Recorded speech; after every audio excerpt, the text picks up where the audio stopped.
Hello, veterinary peeps. Today, I just really want to talk to you about our veterinary receptionists, our front desk workers, our client care coordinators, our client service representatives, our veterinary medical receptionists. Whatever you're calling them, they are our heroes of our veterinary hospitals, and they do not get enough accolades or praise or even career pathing that they deserve. The reality is they are working the hardest job in the entire hospital. They're the front facing of the hospital. They're the ones to say, hi. They have to deal with probably the most shit coming from any client.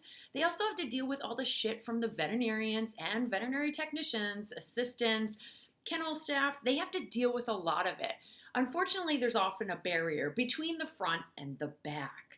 And unfortunately, that barrier results in them getting shit on. They do not have the same team type of environment. They're always in the public face. And unfortunately, when they often go to the back and they talk to a veterinarian or a veterinary technician, they say, hi, Mr. or Mrs. Smith is wondering about Fluffy. They're often greeted with, yeah, well, that's not my problem. Or I already talked to them. Are you serious? They want to know something else? Go tell them X, Y, and Z. And they have to walk back up front, smile, and go, oh, Amy, the veterinary technician, says the following. Even though that's not actually how I presented it. We need to be kinder to our front desk workers. They get garbage 24 hours a day, 7 days a week. And honestly, a lot of them walked into our veterinary hospitals and wanted to work for us because they love animals. That's why they chose a veterinary hospital. They also do have amazing client skills. They're amazing people, which is awesome because we need that. Because let's face it, veterinarians and technicians, we are not the best sometimes with clients. But our front desk are amazing. They have the ability to diffuse angry people, to help console grieving ones. They are amazing individuals and we have to do right by them. So here are some tips I want you to start thinking about your hospital. One, just treat them better. Probably pay them better too. I'm just gonna put that out there. It's a really tough job.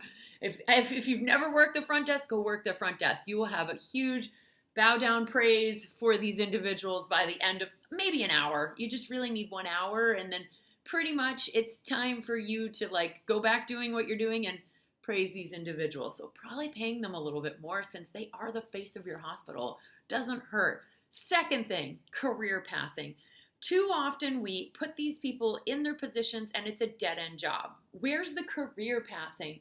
This is in human medicine, a lot of our front desk individuals that you meet, they're actual medical receptionists. Have you considered training them on basic anatomy and physiology, basic common diseases, illness, and injuries? They should probably have that basic amount of information, including pharmacology wouldn't hurt.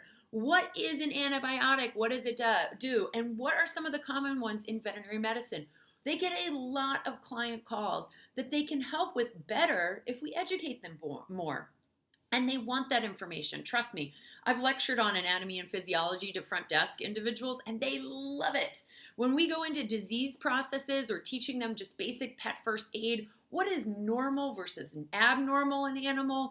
What does it mean when an animal is completely yellow? What does that have to even mean with anything? It's because their liver failing. So we really want to educate them and make sure that we do due diligence. And most of our veterinary clinics are not educating them at all. We just put them at the front desk, hand them a telephone and go, Godspeed, my friend. Oh, and here's how to check somebody out.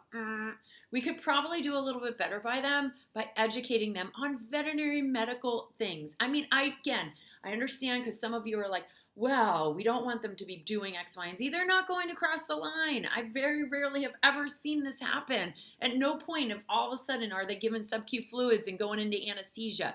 And what's the harm in giving them some medical knowledge? Give them medical knowledge, people. They really want that. And then the third thing to do is have clear career pathing. Where is the path that they can go into supervisor role? And then, you know where these individuals are great?